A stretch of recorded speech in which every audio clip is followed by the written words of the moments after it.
Buenas noches, bienvenidos nuevamente acá a esto que es Hagamos Números. En un ratito te voy a estar contando con detalle porque salieron datos hoy, datos recientes publicados, oficiales, vinculados con la evolución de los salarios y con la evolución del empleo, datos del Ministerio de Trabajo, el INDEC. Te voy a contar qué nos dejó la era Macri en materia de salarios y en materia de empleo.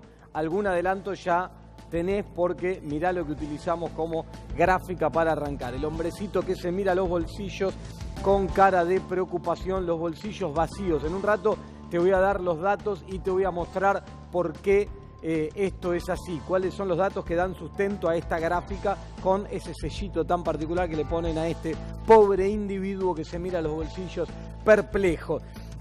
Hoy se anunció el Banco Central en un acuerdo con bancos privados agrupados en ADEBA, la Asociación de Bancos de Argentina, anunció el lanzamiento de una línea de créditos personales con una tasa de interés del 45%. Si 45% parece altísima, los préstamos personales vienen de las nubes. O sea, esta es una tasa de interés bastante más acomodada a la tasa de interés que se venía teniendo, con una línea que va a estar con un tope de 4.000 millones de dólares, que los bancos van a estar destinando a préstamos personales con tasas en torno a este 45%, en el marco de una política de recorte de tasas de interés por parte del Banco Central. El Banco Central hoy volvió a anunciar, hace un ratito nomás, hace un par de horas, un nuevo recorte de la tasa de interés. Para refrescarte cómo es la cosa, el Banco Central maneja la tasa de interés de referencia, la tasa de interés de la LELIQ. ¿Te acordás esta famosa letra que el Banco Central emite todos los días? Ahora ya no todos los días, ahora un par de veces por semana, y que la coloca y que los bancos compran. Bueno, esa tasa de interés funciona como referencia para el resto de las tasas de interés de la economía. Cuando asumió este gobierno, esa tasa de interés de la LELIQ estaba en un 63%. La fueron recortando, hasta esta tarde estaba en 50%. Hoy llevaron adelante un nuevo recorte que la dejó en 48%. Algunos dicen es muy agresiva la política de recorte de tasas. Bueno, lo cierto es que para el aparato productivo, para la inversión, para el consumo, es una buena noticia que bajen las tasas. El temor y lo que se sigue de cerca es qué pasa, por ejemplo, con la brecha cambiaria. Si esta tasa de interés empieza a desincentivar el ahorro en pesos y a hacer que esos pesos, en lugar de seguir colocados en los bancos, en plazos fijos o en otras alternativas, vayan a buscar como refugio el dólar en sus diferentes formas, ¿no? El famoso dólar MEP, el famoso dólar contado con liqui, blue o lo que fuera. Bueno, la realidad es que se sigue bajando la tasa de interés. Si uno lo mira desde el punto de vista de la economía real del aparato productivo, es una buena noticia, aunque por eso te digo, hay que tener cautela con cómo reaccionan estas otras variables financieras. También, en un rato te voy a estar contando y ampliando esta información, se conoció hoy oficialmente de parte del Ministerio de Economía el cronograma de la deuda. Mirá, ahí tenemos el rompecabezas con los dólares y la deuda y todo lo que te venimos contando todos los días que tiene que ver con la deuda y cómo esto se va armando y cómo se avanza en la negociación. Hoy se conoció el cronograma, paso a paso, cómo se piensa llegar a esa famosa fecha que oficia de vencimiento, de alguna forma, que es el 31 de marzo. Acá te explicamos por qué el propio presidente Alberto Fernández fijó el 31 de marzo como la fecha en la cual hay que tener terminado el proceso de reestructuración de la deuda. Bueno, hoy se comunicó oficialmente de acá en adelante, semana a semana, cuáles son los eventos que van a ir teniendo lugar para llegar a completar todo esto al 31 de marzo. ¿Ajustado el calendario? Sí, ajustadísimo. Muchas dudas empiezan a aparecer de que se pueda cumplir tal como fue presentado y de que se llegue con éxito a esta reestructuración preventiva que lo que busca es evitar un default. Bueno, tenemos otros temas también esta noche. Voy a arrancar con Diego. Diego, muy buenas noches. Contame qué es esto del perdón a todos. Mirá, esto en definitiva tiene que ver con una jornada que se vivió hoy que para los rugbyers significa en la primera etapa haber pasado una noche ya en un penal y obviamente recibir a parte de esas familias que fueron a visitarlos. Vamos a estar contando parte de esa interna que se vivió allí, con algunos datos que surgen del único que hizo declaraciones, que fue el papá de Máximo Thomsen. A la salida de este encuentro dio algunas definiciones. Primero, no son asesinos, así lo dijo. Y además soltó allí algunas palabras que te indican cómo va a seguir la causa, con la especulación que declaren los rugbyers en las próximas horas. Pero también con una pregunta que dejamos aquí flotando. ¿Se quebró el pacto de silencio? Por eso es muy importante escuchar al padre para ver alguna de las aristas que tenía a la salida de ver a su hijo. Y este señor Thomsen, Diego, el hijo de este señor, es el más comprometido de todos, ¿no? Es el más comprometido, es el señalado o apuntado como aquel que termina con la historia de Fernando. Por eso es muy interesante escucharlo, porque además llevó la voz cantante. Y es, dicen, quien paga al único abogado que defiende a los 10 rugbyers. A ver, lo escuchamos a Thomsen, a ver qué es lo que decía hoy cuando salió de visitar al hijo, hace un rato nomás. Que lo lamento terriblemente. Y no me quiero despertar nunca. Señor, ¿qué le dijo a su hijo cuando lo vio?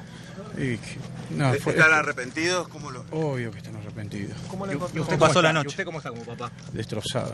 ¿Por qué? Cuéntenos. Y por la muerte de este chico y por lo que hicieron, no porque lo que le salió. ¿Puede creer lo que está pasando usted ahora? No. Señor, ¿cree que se va a esclarecer qué pasó exactamente? ¿Quién es el que dio el golpe final, etcétera? No sé. ¿Qué mensaje para la familia de Lo lamento Fernando? muchísimo. ¿Qué les pueden Traté de decir? llamar un montón de veces y dejé mensajes. ¿Quiere verlo? ¿Se quiere encontrar con el papá de Fernando, señor? Sí, obvio. ¿Qué le diría cuando lo ve? ¿Qué le diría? No sé qué decirle. Si yo tengo el dolor que tengo, no me imagino lo que tendrán ellos. ¿Va a seguir insistiendo en llamar a la familia? Ya estoy, no puedo más. ¿Está desilusionado usted como papá? Estoy en una situación que no sé cómo despertar. Bueno, ahí teníamos las declaraciones al salir de visitar a su hijo, al que probablemente no vuelva a ver en libertad, tal como vienen las situaciones con esta causa. Más adelante vamos a escuchar más, porque hizo más declaraciones Thomsen, el padre del más complicado de todos los detenidos. En un rato vamos a escuchar más declaraciones y te vamos a estar analizando un poco y contando qué implican estas cosas que viene diciendo este señor. Bueno, seguimos adelante. Gustavo, buenas noches y contame porque hay una denuncia penal a Mauricio Macri, a González Fraga, a unos cuantos exfuncionarios vinculados con el tema del Banco Nación y Vicentín. ¿Te acordás, Agustín, el tema de estrés financiero? Bueno, se acabó el verso del estrés financiero y ahora es una denuncia por irregularidades en el otorgamiento del crédito. ¿Por qué esto? Porque tenía una capacidad prestable el Banco Nación para la empresa Vicentín y se excedió. ¿Y por qué se excedió? Y porque las autoridades de Vicentín iban directamente a tocarle el timbre a Mauricio Macri. Por eso se inició esta denuncia penal. Realmente Vicentín es líder dentro del mercado de las cerealeras y por otro lado creció en participación de mercado, creció en participación de ventas y sin embargo cuando ganó Alberto Fernández dijo no puedo pagar este crédito. Realmente sorprendente.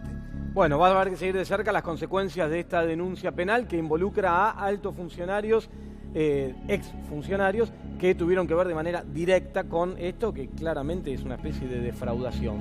Bueno, vamos a ir con algo más relajado ahora. Primero, te saludo, buenas noches, Lorena. ¿Qué es esto de Mauricio Yo No Fui Simpson? Una cosa así lo bautizamos. Algo parecido a eso. Buenas noches, Agustín, buenas noches a todos. Bueno, esto tiene que ver con lo que sucedió hoy en una conferencia de prensa en la que estaba Mercedes Marcó del Pont y estaba el ministro de la Producción, Culfas, que fue el encargado de hacer esta comparación.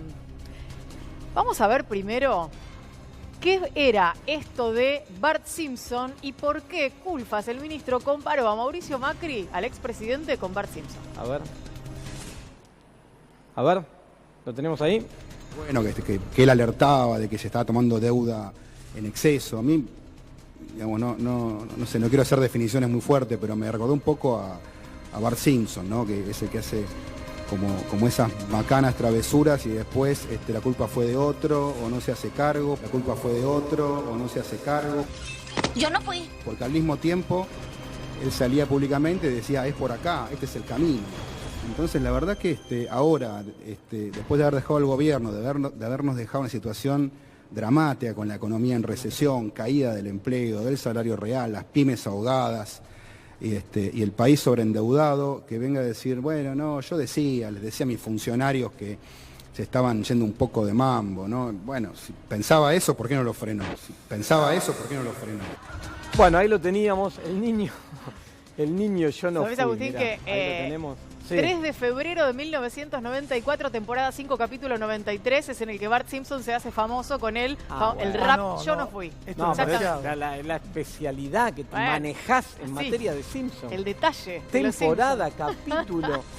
Muy fuerte. La comparación, la verdad, es que ameritaba, porque esto tenía que ver con el video que el otro día nosotros mostramos aquí, que estaba relacionado con esa reunión en la que el expresidente Mauricio Macri deslindaba responsabilidades sobre el fracaso del plan económico, diciendo que él les había avisado a los muchachos y que no lo escucharon. Bueno, lo cual además generó mucho malestar hacia adentro, porque comuniqué estas últimas horas con algunos exfuncionarios que acompañaron en la gestión a Mauricio Macri y que la verdad que están enojados con esto, porque te dicen, no, pero pará, a mí algunos me decían, era al revés.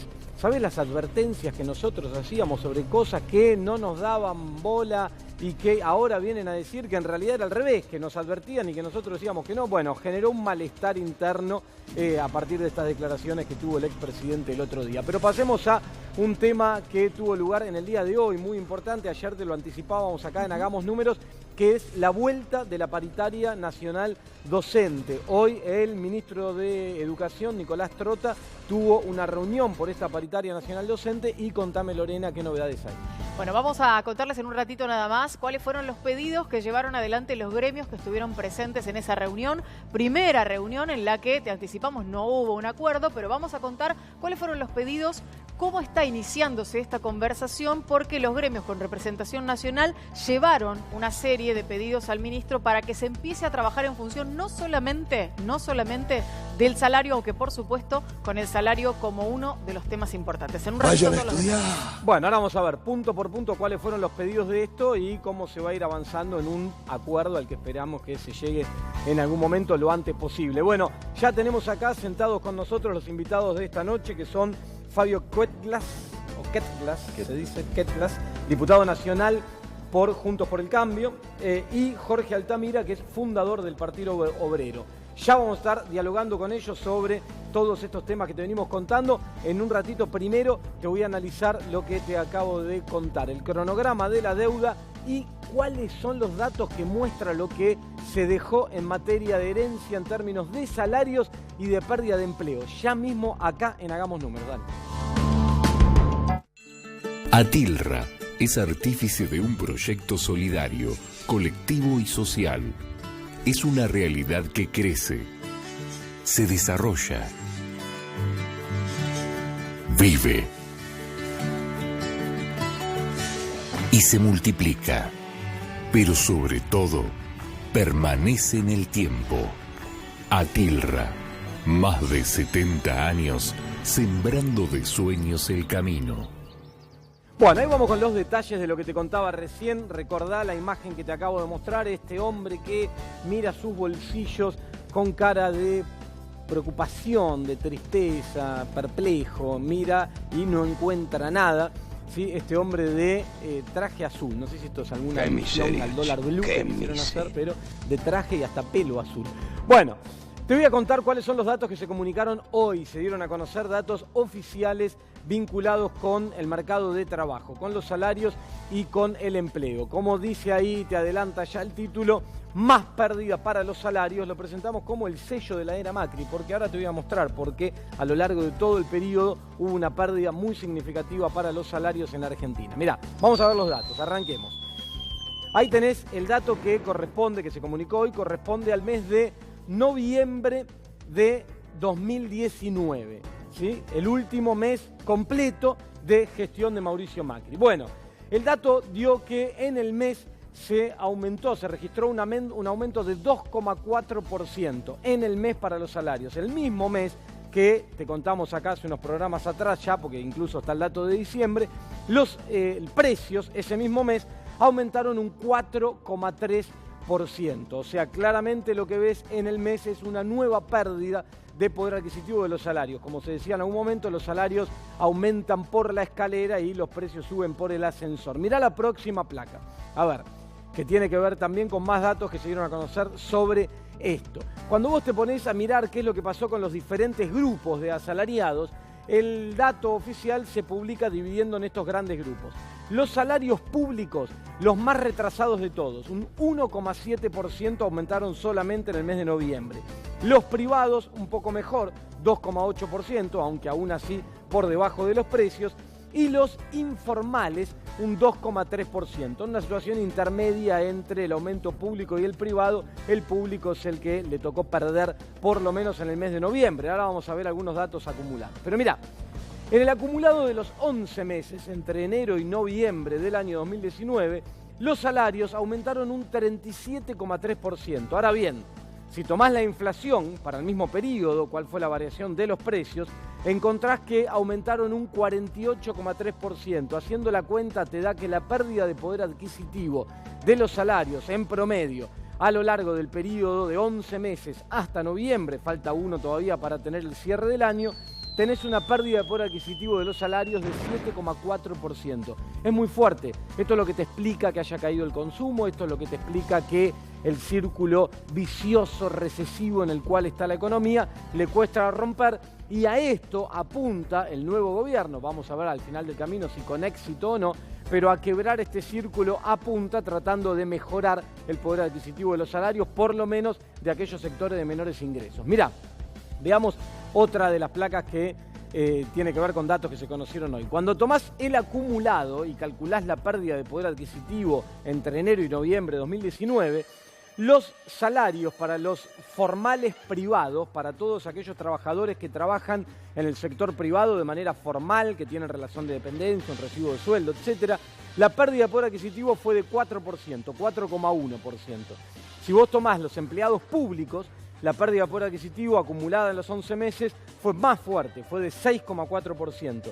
Y si tomás los informales, a estos sí les tocó la de perder. Los trabajadores informales tuvieron una pérdida de poder adquisitivo en 11 meses acumulado 2019 de 17,1%. Enorme la pérdida de poder adquisitivo del sector informal, que obviamente por la condición que tiene es el más débil de todos estos, el que tiene menos posibilidad de defensa, sin representación sindical y sin paritaria ni mucho menos, tuvieron esa pérdida de poder adquisitivo.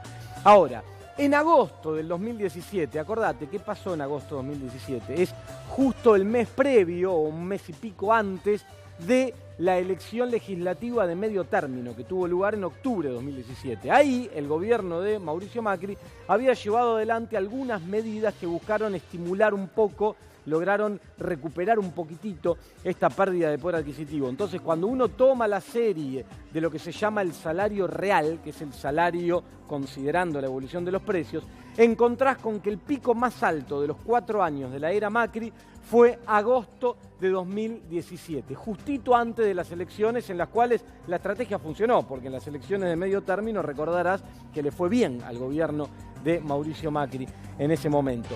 La pérdida acumulada de poder adquisitivo desde ese pico de agosto de 2017 hasta este último dato que se conoció hoy fue de 20,5%, o sea que en 27 meses se perdió el 20,5% en promedio del poder adquisitivo de los salarios. Una pérdida muy fuerte de poder adquisitivo. Y mirá, para que te des una idea de lo que pasó cuando tomás la comparativa de cómo está Argentina hoy posicionada con algunos de nuestros pares, con algunos de nuestros vecinos de la región, países latinoamericanos, en términos de salario mínimo en dólares. Mirá, por ejemplo, Uruguay hoy tiene un salario mínimo en dólares de $428. Chile, hoy el salario mínimo alcanza los $400. Colombia también, al igual que Chile, está en $400. Ecuador, $269.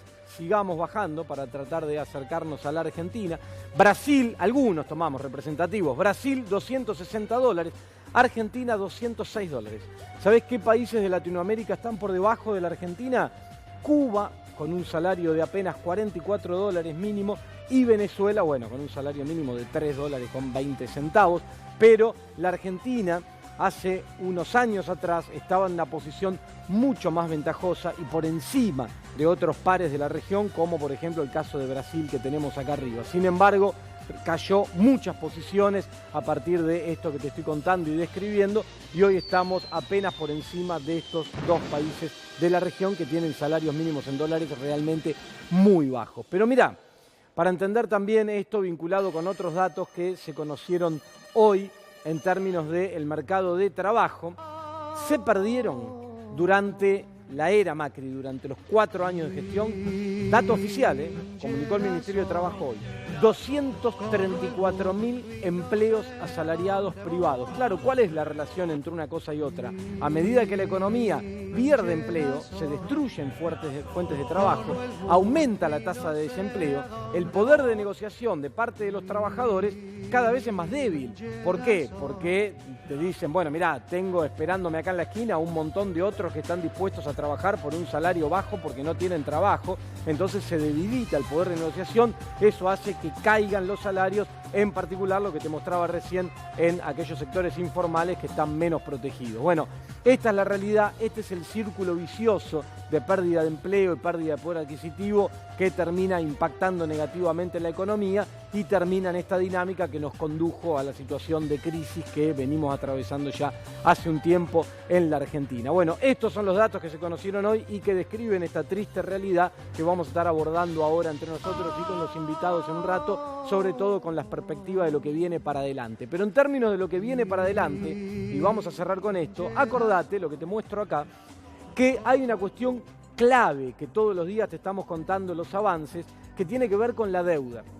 Tiene que ver con que la Argentina logre sortear un evento de default, así como ocurrió en el año 2001, y esta vez se reestructure, se ordene voluntariamente con los acreedores internacionales, con los tenedores de títulos de deuda, y se reprogramen los vencimientos para que sea posible de pagar esa deuda, mientras la economía intenta alcanzar de nuevo el camino de un crecimiento económico que hace ya varios años que no tenemos. Lo cierto es que hoy el Ministerio de Economía publicó formalmente, oficialmente, el cronograma vinculado con la reestructuración de la deuda. Te lo cuento rápidamente porque es un cronograma muy apretado, muy ajustado. Mirá, la primera semana de febrero, dicen, se va a dar la reunión entre Martín Guzmán y Cristalina Georgieva. Acá te contamos, te anticipamos en el ámbito del Vaticano, con la, dudamos, presencia o no del Papa Francisco. Lo cierto es que se van a estar cruzando y se van a encontrar primera semana de febrero. Segunda semana de febrero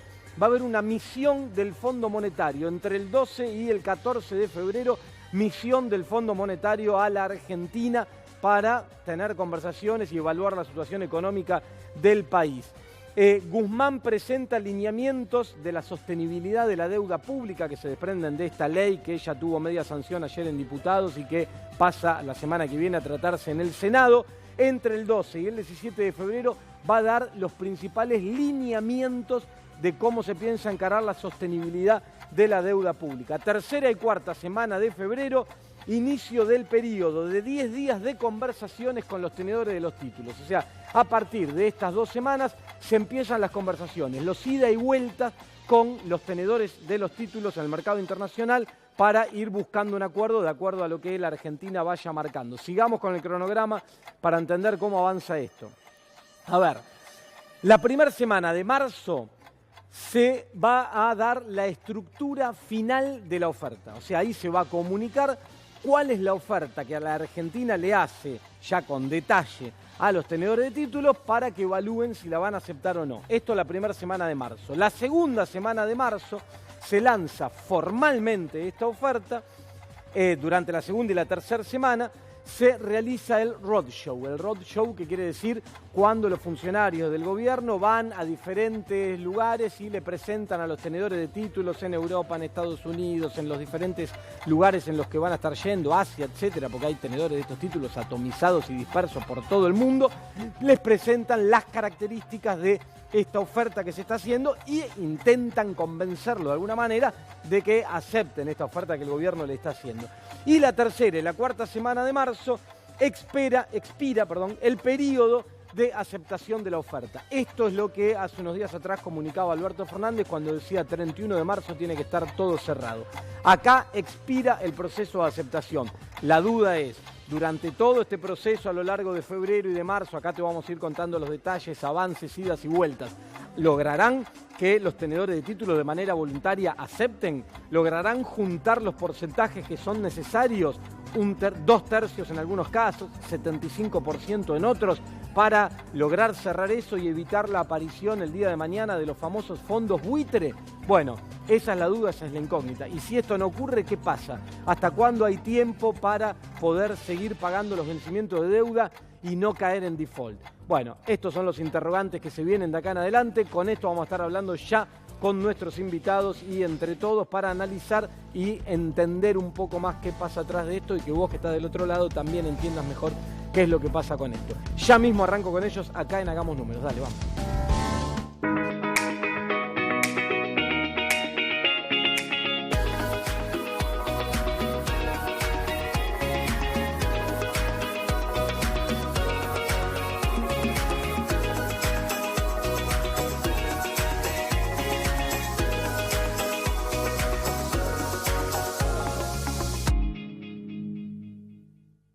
Ahí está. Bueno, acá estamos entonces, ya los presenté, Jorge Altamira, Fabio Ketglas. Bueno, buenas noches, gracias por estar acá. ¿Qué tal? Bien, arranco Fabio, porque formás parte de la Cámara de Diputados. En el día de ayer se aprobó esta ley se dio media sanción en diputados a esta ley que mandó el Ejecutivo. Al principio había dudas sobre si la oposición iba a acompañar esto o no. Finalmente terminaron acompañando. ¿Por qué terminaron acompañando? No, yo creo que respecto de acompañar o no, todos los gobiernos de 1983 en adelante, y esto merecería un debate aparte, pero han tenido el respaldo parlamentario para negociar la deuda. En Argentina no ha habido gobiernos que han ido a enfrentar los escenarios internacionales sin ese respaldo, que después de una elección democrática consideramos que es lo que corresponde, digamos, el Ejecutivo tiene esas atribuciones, y luego cuando lleve adelante el proceso de reestructuración tiene que volver nuevamente al Congreso, conforme lo establece la Constitución, para que nosotros veamos cuál es la oferta pública que se está haciendo, etcétera. Inclusive ayer se avanzó un poco más en darle intensidad a una comisión que ya existe de seguimiento de la deuda, que es una bicameral, que se va a conformar, y bueno, eventualmente la dinámica de esa bicameral va a decir mucho de cómo nos integramos a este proceso. Ahora, Fabio, disculpa, una pregunta acá. Vos decís lo constitucional que hay por detrás de esta presentación. Durante el gobierno de Cambiemos, ¿se respetó esto? Porque muchos dicen del actual oficialismo que eran oposición, dicen en su momento no vinieron aquí. No es verdad eso, en el sentido... A ver, la ley de administración financiera, nosotros ayer lo dijimos en la Cámara, nos parece que el gesto del gobierno es bueno en el sentido de ir al Congreso, pero la ley de administración financiera le da facultades al Poder Ejecutivo para negociar la deuda pública en procesos como este. Así que en cualquier caso discutamos el fondo. Yo creo que efectivamente cuando en ciencias sociales, pero también vamos a hablar público en general, cuando un problema es recurrente, o sea, cuando no es excepcional, vos tenés que ir a analizar las causas del problema. La Argentina tiene un problema vinculado a la deuda pública que es recurrente. Si uno hace cualquier recorte temporal, 50 años, 70, 30, el que fuera, vos tenés una secuencia de cada 5 o 6 años tenés un problema o de máxima intensidad, que es el default, o de cambio de la regla de juego, o de un default parcial, interno, canje de plazo fijo por Bonex, etc. O sea, algún tipo de intervención sobre la normalidad de la relación deudor-acreedor. Y lo que yo creo que está por detrás, y que es una cuestión ética que deberíamos discutir, es la discusión de la fiscalidad en la Argentina y de nuestra estructura de aparato estatal, digamos. En la medida en que no discutamos cuáles bienes públicos son los prioritarios, sobre los cuales nosotros, ahí atrás hay derechos, hay personas, etc. ¿De qué manera los vamos a atender de manera tal de que la dinámica de la estructura económica argentina sufra lo menos posible o se maneje funcionalmente? Porque si no, vas a tener defaults como el del 2001, pre-default como este, que vamos a la reestructuración para no caer en default, por supuesto, y está muy bien, o situaciones como el tequila, situaciones como el Bonex, etc.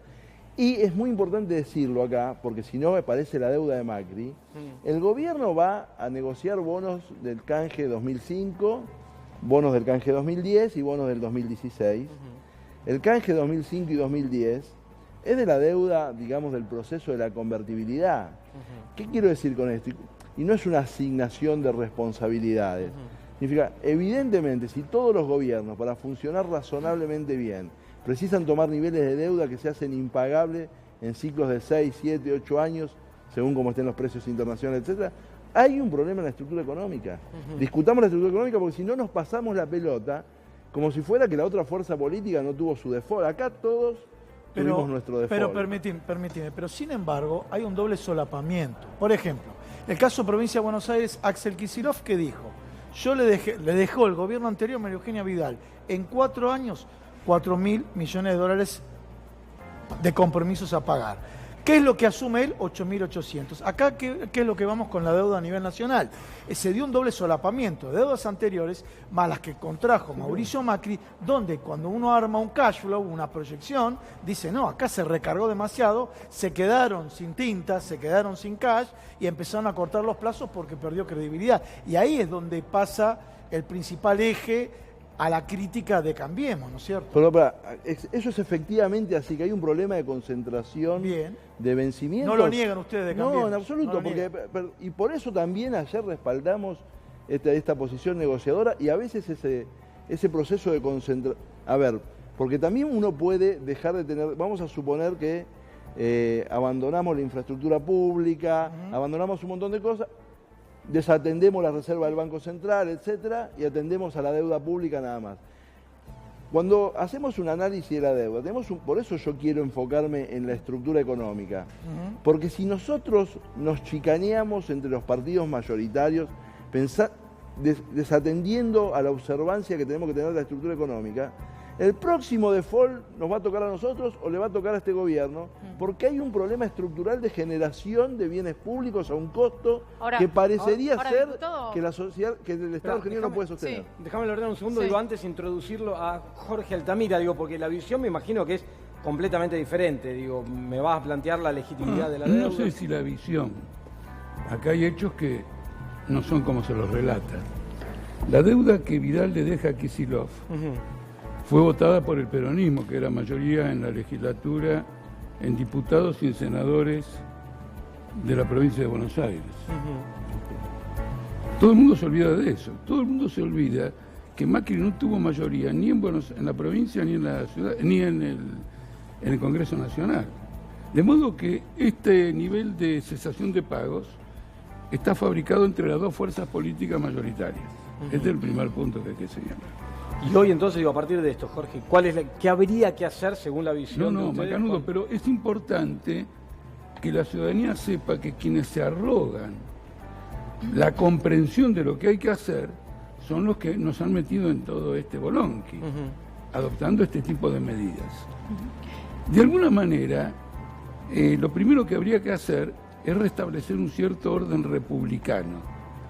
La votación del día de ayer es una perfidia. ¿Es una qué? Una perfidia política.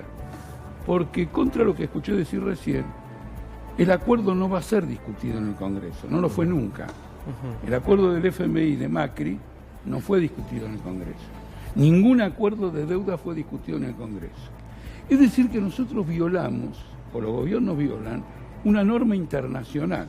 Por ejemplo, Trump llegó a un acuerdo con México y Canadá, lo llevó al Congreso de Estados Unidos, los demócratas se lo modificaron, él volvió y discutió. Esa posibilidad no está debido a la ley de ayer.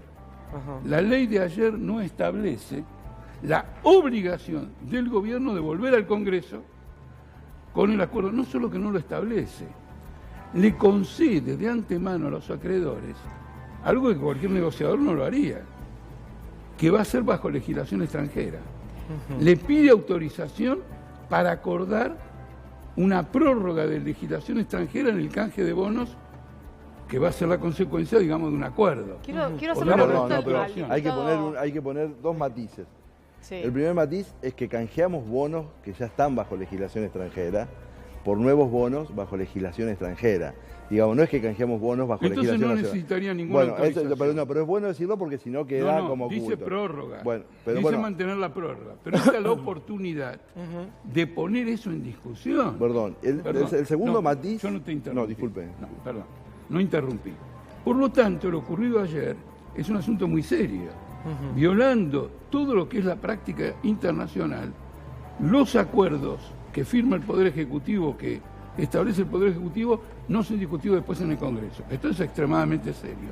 No solo eso, no solo habla de la prórroga de la legislación extranjera, que es el arma más poderosa que tienen los acreedores contra Argentina. También prevé que las consecuencias de gastos que pueda provocar ese acuerdo se incorporan al presupuesto nacional. Quiero hacer Eso una tiene pregunta al diputado Ketlas. Tengo el proyecto de ley que ustedes votaron ayer, digamos, acá. Y el otro tema es el siguiente, ¿cuál es la prioridad del país? Este informe gravísimo que diste sobre salarios es peor todavía. Por ejemplo, no es lo mismo un salario de un empleado formal que el de informal. Sí, claro, el informal mostramos cayó mucho más fuerte. Cayó más, pero no es lo mismo, cayó más de lo que vos ponés. ¿Por qué? El formal tiene una obra social que le vende medicamentos con descuento y probablemente un médico que no le cobra nada. Sí, claro, el informal no lo tiene. No, se tiene que hacer Por cargo. lo tanto, el costo de vida del informal es mayor. Sí. Esa es mi prioridad. La prioridad de nuestro partido es esa prioridad. Y luego encajamos los melones en el carro. Altamira, ¿me permite una pregunta para el diputado Ketlas? Porque me quedé con algo que dijo hace un ratito, ¿no? A propósito de no chicanear. Y esto me parece de alguna manera una medida, o por lo menos una postura adulta en términos de oposición para la propuesta que hace el Gobierno Nacional en el Congreso y el acompañamiento. ¿Qué se siente cuando el partido acompaña de esta manera, pero lo escuchan o lo ven al expresidente decir que la responsabilidad no era de él, que él les avisó a la gente de su equipo económico y que nadie lo escuchó y que todo esto se iba a ir a la M? Como ¿Qué se siente? Yo le explico, usted le pregunta... Se le pregunta al diputado Ketlas. Perdón. Como mínimo, es una definición poco feliz del presidente. Como mínimo. Así que, por supuesto, para mí, uno cuando lidera en los errores y en los aciertos, asume las responsabilidades, y me parece que es una de las demandas que la sociedad argentina tiene. Yo voy a tomar una licencia. Solo 4 países del mundo sistemáticamente pueden no prorrogar jurisdicción, que son Japón, Alemania, Gran Bretaña y los Estados Unidos, con mercados de capitales muy extraordinariamente grandes, con tradiciones jurídicas, etc. En mi ideal, por supuesto, yo preferiría que nosotros tuviéramos un nivel de calificación judicial que nos permitiría tomar deuda soberana bajo jurisdicción y ley local, etc. Pero en cualquier programa, en cualquier set de televisión como este, en el programa anterior o en el posterior, vamos a ver que nosotros mismos desconfiamos de nuestro poder judicial, etc. La Argentina ha transferido inmunidad soberana desde mucho tiempo. Y respecto a las prioridades, es muy importante lo que dice Altamira respecto a qué son las prioridades. Por supuesto que las cuestiones humanitarias, los derechos, etc., son las prioridades. Y vuelvo sobre el punto, porque si recurrentemente gobiernos peronistas, gobiernos radicales, gobiernos de Cambiemos, gobiernos militares tienen un problema de deuda, si uno no piensa que es una conspiración transgeneracional a lo largo de 200 años, hay un problema en la estructura económica. Y en la estructura económica argentina hay un problema porque está vinculado a la confianza, a esas rupturas anteriores que hace que nuestro psiquismo económico funcione de determinada manera, a la concentración en determinadas cadenas de valor, a la ineficacia de ciertas políticas públicas que funcionan en otro lugar y no funcionan acá, etc. Porque... Ahí déjame marcar una cosa. Perdón. Sí. Hace 10 años que no crece el producto. Por eso marcaste el punto de agosto y la caída. Nosotros, bajo una política económica distinta, del 2010 al 2015 tampoco crecimos. Entonces, evidentemente, porque si no, pareciera ser que a veces yo escucho a algunos opinadores, que un conjunto de malvados tomaron el poder público para conspirar contra los intereses mayoritarios. Sí, pero no existe, sencillo, en primer lugar no existe la posibilidad de crecimiento en un país que tiene que pagar las tasas de intereses de este tipo de deuda. Por eso ayer la izquierda votó en contra. Porque la función no es ser solidario, la oposición con el oficialismo, sino que la función de un partido político es servirle al país y a los trabajadores del país. Porque si no son manganetas. Una mano lava la otra, hoy vos sos gobierno, yo te doy una mano, mañana cuando yo sea gobierno me das una mano así, ¿no es cierto? Mientras tanto cobramos dietas gigantescas y hundimos literalmente a la Argentina como está ocurriendo. Este es el primer punto que hay que señalar. La deuda, tal cual está diseñada, es impagable. El presidente lo dice repetidamente y sin embargo ahora va a discutir cómo se va a pagar. No solo es impagable, los acreedores le han dicho que para saber si algún día la va a pagar se necesita la supervisión del FMI. La supervisión del FMI significa que estos trabajadores que vos tenés acá no van a salir de este pozo nunca más. Bueno, supuestamente el gobierno lo que dice es que se plantó frente al Fondo Monetario y le dijo, vamos a explorar una alternativa. Perdón, pero quiero decir lo siguiente. La posición de los acreedores es que el acuerdo tiene que estar supervisado por el Fondo Monetario Internacional. Es decir, que el Fondo Monetario Internacional va a ser una especie de síndico que va a indicar si el acuerdo es viable o no es viable. Bueno, esa es la disputa que va a tener el gobierno. No, esto es tener la certeza. Cualquiera que conoce lo que está ocurriendo sabe que no ha habido ninguna reestructuración de deuda, sino ha habido una supervisión de Fondo Monetario Internacional. Agustín. Entonces, esto hay que decírselo a la ciudadanía y no andar con la manganeta de estar postergando constantemente las cosas. El otro punto es el siguiente. Ustedes ayer tenían que haber dicho cómo diablos con esta ley le van a pagar la deuda a la ANSES, a la cual ustedes le han hecho perder 30.000 millones de dólares enchufándole títulos públicos que han caído al 40% de valor en el mercado. Entonces mi primera preocupación es esta. ¿Cómo le pago a la ANSES? A ver... Esta es la primera preocupación. Lo que han hecho es al revés. Excluyen a la ANSES para ver cómo le pago a Templeton, a Fidelity, a PIMCO. Con extraordinario acierto, Altamira son muchas cosas, pero pido síntesis porque tengo un informe de PAMI. Pero con extraordinario acierto, cuando empezó a hablar, dijo los hechos. Y después dijo, con esta tasa de interés es impagable la deuda. Hubo 15 años de tasa de interés baja en el mundo, muy bajas. Que todos los países del área nuestro la aprovecharon extraordinariamente para mejorar sus prestaciones sociales, sus infraestructuras, etc. Y Argentina, por su desorden económico estructural, no lo pudo aprovechar. Porque tampoco es verdad que las tasas de interés estén por las nubes hoy. Lo que pasa es que están por las nubes para Argentina. Por eso yo quiero poner el foco donde sea, porque la pregunta del millón es esta. ¿Por qué nosotros, no ahora que estamos en una situación de terrible debilidad financiera, etcétera, en los mejores años del gobierno de Macri no le empatábamos en el riesgo país a Brasil por 150 puntos, a Perú por 200 puntos, pero en el resto del continente esos países tomaron deuda a bajas tasas, mejoraron su infraestructura, mejoraron sus números sociales. Entonces no es verdad lo que dijo Altamira, los hechos. Lo que no es verdad es esto. Ustedes ayer se sentaron en la Cámara de Diputados, no para discutir lo que pasó hace 15 años, sino para votar ahora. Y ustedes ahora votaron una negociación que está condicionada de esta manera. Por ejemplo, 2 empresas argentinas fueron al mercado y obtuvieron en estos días financiación. 10,9%. La tasa internacional es del 1,5%. Estamos en la misma rueda.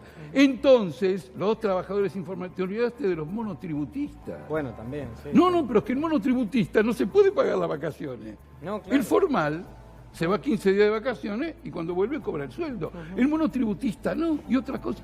La situación es infinitamente más grave para el pueblo argentino de lo que surge, las cifras correctas del análisis de desvalorización que existe. Esto no es objeto.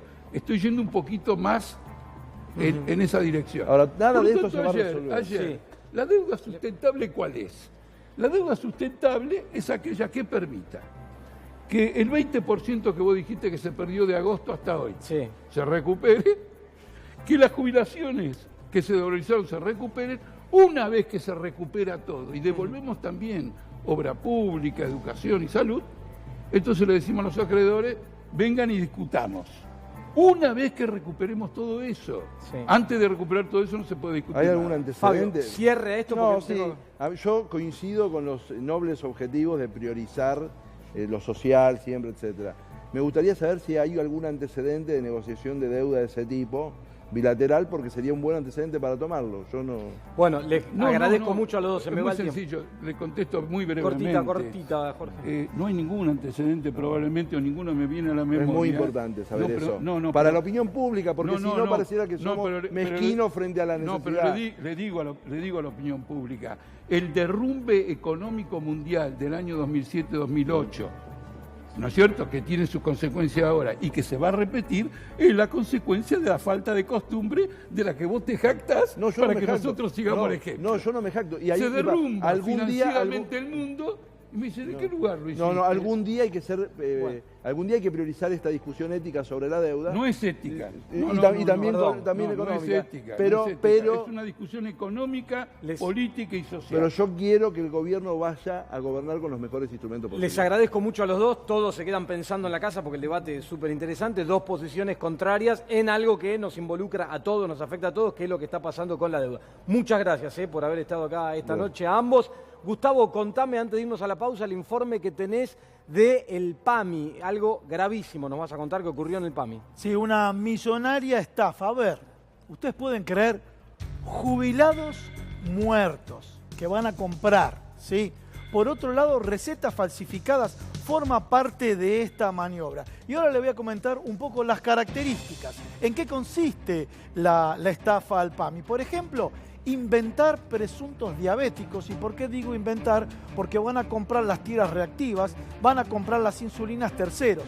Si vos tenés un familiar, un jubilado, tu papá es jubilado, podés ir por cuenta de él. Bueno, aparece una persona que no es jubilado y retira la tira reactiva. Después te voy a comentar qué es lo que pasa. Algunas personas buscaban sus tiras reactivas, sus insulinas, y se encontraron y dicen, no te podemos entregar porque ya este mes te entregamos. ¿Cómo que me entregaron? Si le entregaron en otro lugar. Una de las maniobras de la estafa. La otra maniobra es no dar de baja jubilados fallecidos, señores. Personas muertas. Se dispensaron medicamentos a 1.131 jubilados que estaban muertos. Por otro lado, tenemos las recetas originales del PAMI, que muchas de estas recetas las venden las clínicas, obviamente con la connivencia de algunos médicos, no de todos los médicos, o recetas que son robadas. Y por otro lado, otra de las características de la maniobra, buenas impresoras que falsifican los troqueles. Señores, esto es una cifra millonaria en la cual se estafaba al PAMI. Y ustedes saben qué hicieron con los abuelos, qué hicieron con los jubilados. Le quitaban la cobertura de los medicamentos al 100% cuando el Estado tenía que estar controlando este tipo de maniobras. ¿Y cómo se detectó la maniobra? Bueno, por ejemplo, algunos diabéticos, como te comenté a vos, algunos diabéticos dijeron, ¿cómo no me dan los medicamentos? Y le dijeron por qué lo entregamos. Otro porque algunas, ¿vieron las farmacias chicas? Conocen a la gente y de pronto alguien vino a retirar por un jubilado y dice, pero si este jubilado no tiene diabetes. Bueno, hicieron la denuncia, fue un caso de Mar del Plata. Hicieron la denuncia y detectaron que, había un circuito ilegal por ahí. Otro de los temas está relacionado con los medicamentos que retiraba un tercero de jubilados que habían fallecido. Y esto tiene la característica que hay una fuerte complicidad de los médicos. Y les voy a contar acá, y después ya te paso a Agustín, cómo era el circuito, Agustín. A ver si podemos ver acá las características del circuito para que ustedes lo sepan. A ver. El primer punto del circuito, si lo podemos tener ahí, ¿qué es lo que hacen ustedes? El tercero, que es legal, que es legítimo. Vos vas a comprar un medicamento para tu papá, para tu viejo, para tu abuelo, vas con la receta de PAMI. Esto es un acto de buena fe. ¿Y qué es lo que hacen? Vas con el carnet y te valida. Pasamos a la siguiente. Vas con el carnet acá y te validan el carnet. Se produce el proceso de validación y vas con la receta que, a ver, si es legal, la receta que le entregó legítimamente. En este caso, estos delincuentes llevaban recetas que estaban o adulteradas o de pronto de un jubilado que había fallecido. Pasamos a la tercera característica, el proceso de validación en la cual se registra el troquel. Seguimos la siguiente, y la siguiente acá ya hay un tema donde aparecen involucrados. A ver, la gente del PAMI, de las ULG del PAMI, de la UGL, discúlpeme, del PAMI, y también esta descentralización del sistema. En esta descentralización, está el delito informático, como no está concentrado, tocan el padrón, lo tocan ahí y dicen que este jubilado es diabético cuando no lo es, o viceversa, que el jubilado está vivo y está fallecido. Y ya cerramos con, a ver si tenemos la última, y ahí tenemos, y se produce la dispensación del medicamento. Señores, una estafa millonaria en la cual el Estado estuvo ausente y por otro lado le recortaban el presupuesto a los jubilados con descuentos del 100% que tenían con anterioridad. Agustín. Bueno, y ahora te vamos a contar con detalle qué pidieron los gremios en la paritaria docente, detalles de eso y detalles de último momento de lo que está ocurriendo allá en Dolores con la visita de los familiares y con la situación adentro de los rugbyers en Dolores. Y mucha información más de último momento. Quédate ahí, no te muevas y ya venimos, dale. Se calienta el asfalto y no me deja respirar. El calendario me dice que ya todo va a cambiar. Viene la familia, los amigos, viene Vito. La costa es el verano que nunca termina. La costa está esperándote.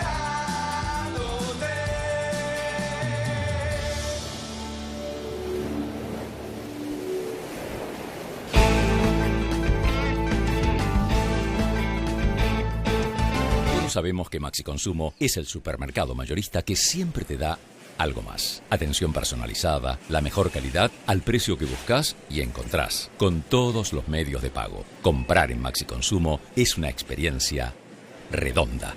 La caricia tibia del sol, el aire fresco de la mañana, el azul diáfano del cielo que reposa en las aguas del lago, la peatonal, la costanera, el rojo de las hojas y el naranja de los atardeceres. Todo junto en la misma ciudad. Villa Carlos Paz. Las cosas más sencillas de la vida son muy importantes, no se olvidan. La pasta del domingo, la alegría y el aroma pomarola en la cocina. Por calidad, molto conviene, porque si es molto, molto bene. Molto, más de medio siglo en la mesa de los argentinos. Santi, ¿traes Pindapoy? Vamos, que es tarde, vamos. Santi, pasamos un Pindapoy. Nos olvidamos de Santi. Mamá, papá. Llegan las vacaciones, tomamos Pindapoy. Llegan las vacaciones, tomamos Pindapoy. Llegan las vacaciones, tomamos Pindapoy. Mamá, no sabes lo que te extrañé. Disfruta más las vacaciones con Pindapoy. I know you want it. Let me hear ya. Keep it going. Go. I know you want ya. Wait. Hey, we gotta have it. Keep it going.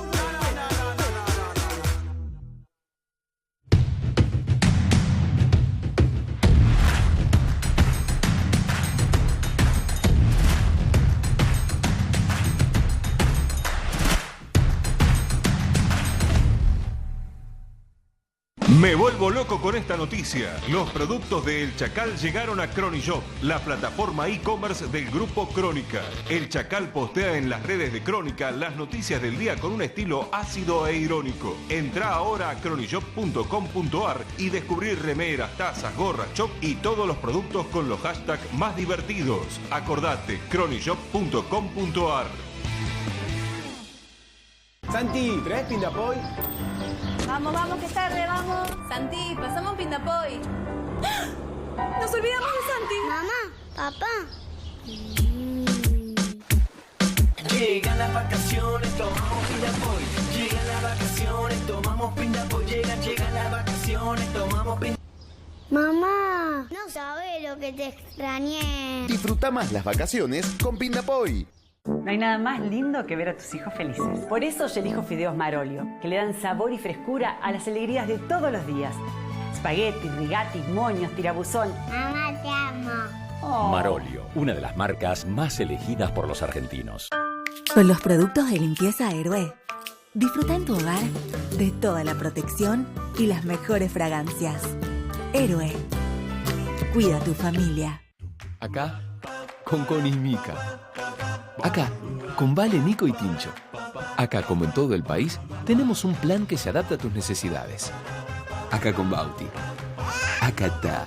Acá Salud, cobertura médica integral. Todos sabemos que Maxi Consumo es el supermercado mayorista que siempre te da algo más. Atención personalizada, la mejor calidad, al precio que buscas y encontrás, con todos los medios de pago. Comprar en Maxi Consumo es una experiencia redonda.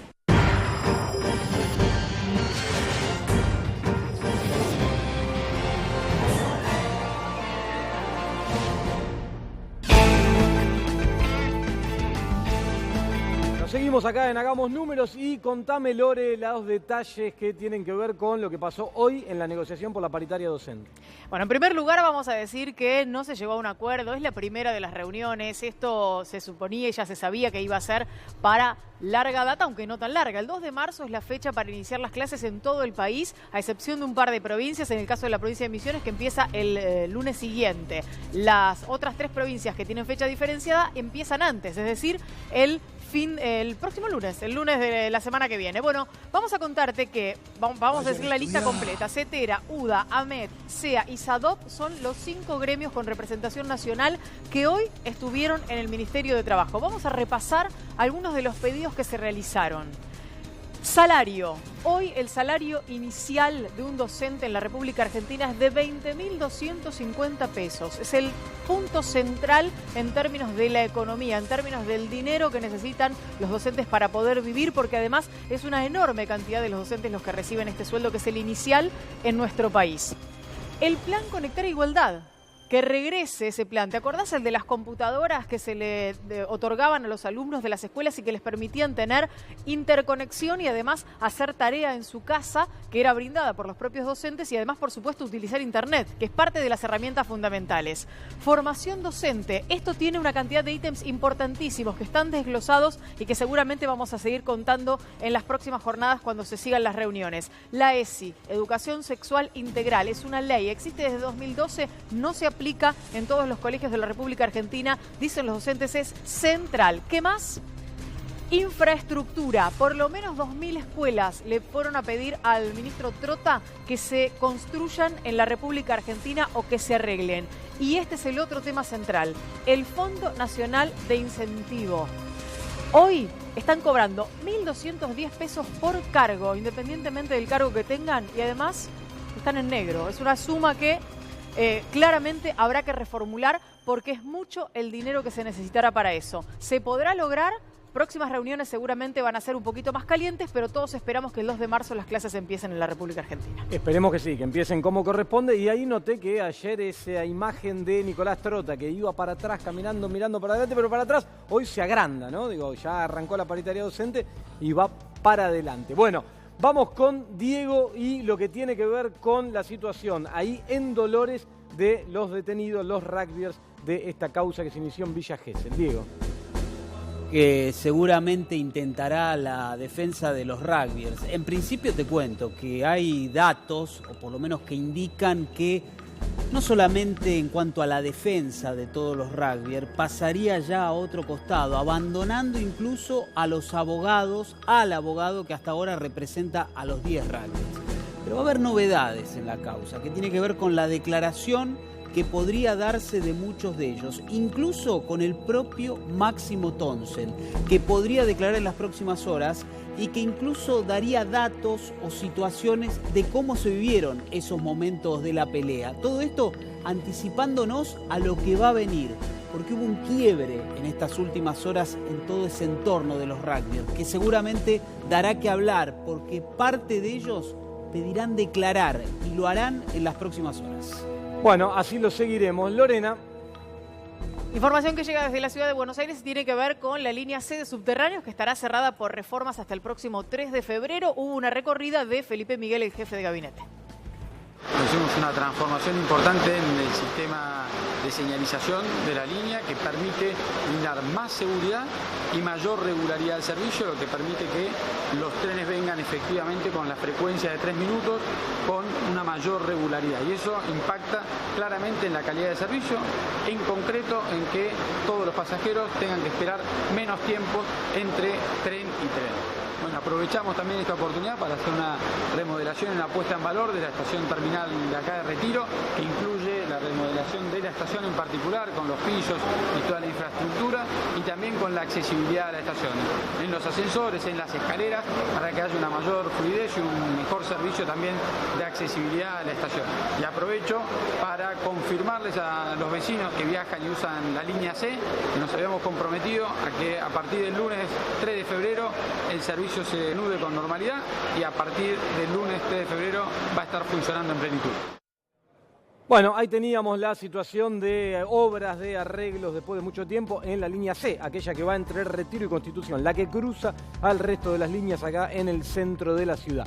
Bueno, como siempre, nos despedimos, le entregamos el programa al señor Diego Moranzoni y nosotros mañana a las 9 acá, como todos los días, te seguiremos contando todo lo que está pasando, en particular con la economía y con la política en Argentina. Chau, hasta mañana.